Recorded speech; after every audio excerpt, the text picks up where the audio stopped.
what's the hardest thing you've had to learn through this process of building a successful app in South Africa? The hardest thing, oh man, there's so many. Yeah. I would say probably hiring, and hiring fast enough. You know, when you're building a company, there's a significant, you got to have the ambition, and you've got to have the drive, and you've got to have, the stick-to-itiveness, and you've got to be able to, stand up against and face 1,000 no's. Yeah. But you've also got to have a tremendous amount of trust that what you're doing will work out in the end. What you're doing is ultimately the right thing. And if you don't believe that really innately, then it's probably pointless you being in the endeavor. Sure. Part of having that significant amount of trust that the universe is just gonna, that the path will be created for you, is in my experience at least, has been hiring. And why I say that is because more and more what I've realized is that you can't, historically, and maybe from my own background and my own cultural experience, I thought I could just kind of like heavy lift this entire business myself, and I said, well, you just need a couple of individuals so that you can give them guidance to what to do, and ultimately I'll make all the decisions. But if you're going to build a really transformational business, actually that's a completely wrong mindset. Really, the way I view the world now is that if you hire the best people, then ultimately everything else actually falls into place. Yeah. And so now we're in the last, I would say, 12 months, my whole mindset shift has changed.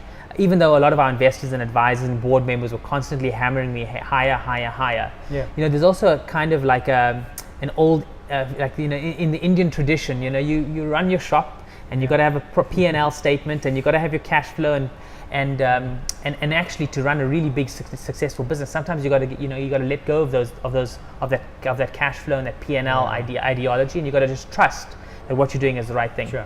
And so the biggest lesson for me has been hiring, but now I've learned the lesson. Yeah. So our team has almost doubled in the last 4 months.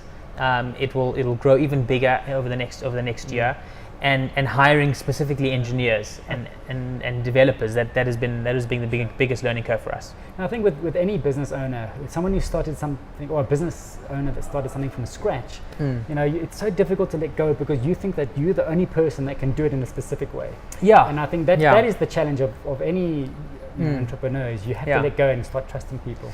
Yeah, there's two things that come to mind.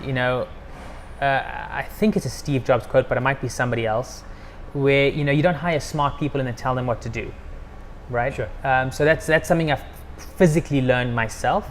And then the second thing is that actually, if I'm successful as a CEO of this business, then I shouldn't be making any decisions. Then I'm really successful, because then you've hired great people who are smart enough to make decisions, and they're going to make some mistakes, and great, let them make some mistakes.